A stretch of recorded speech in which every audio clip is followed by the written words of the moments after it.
Hey friends, Dave here again.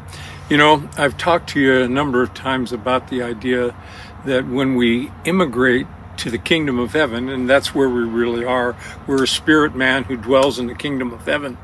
And what we're doing is we're changing our awareness, and when this happens, it requires that we go over and over again because we want to go back to our old comfort zone.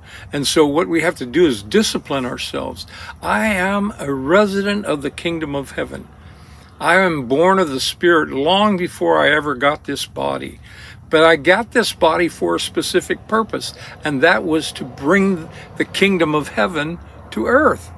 And so consequently, we've got it backwards. We're trying to get to heaven. That's what the Catholic awareness gave us, is that you jump through hoops and be good enough so God will allow you into heaven. Well, the fact is he bore you into heaven.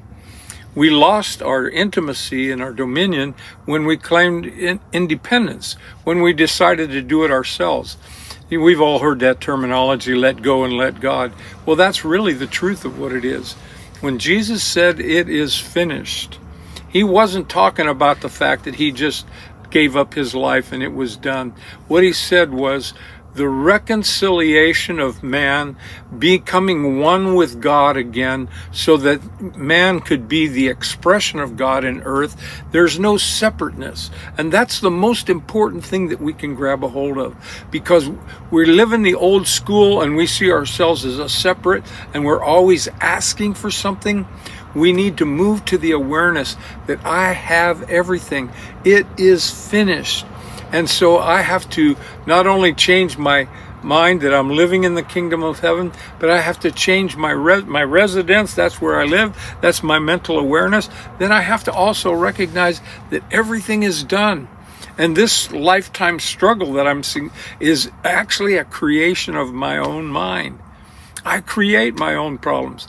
I remember before I really understood this, the lust of my eyes would get me. I would get out of the gutter here and I'd be next thing in the gutter over here and then in the gutter over here. And when I finally recognized that it wasn't about pleasure for me, but it was about the blessed opportunity that we have to be the expression of God, to be able to have our fellow man be enlightened so that they can come to this place of peace. That's where you're going to find your most gratification and the most satisfaction in life. We've been lied to that we're supposed to be searching for pleasure, because the bottom line is it's insatiable. And the bottom line there is once you get it, you realize you don't need it, or it doesn't make that much of a difference. But the lasting thing is the gratitude of being able to be a tool in God's hands. Bless you, my friend. Pass the blessing on.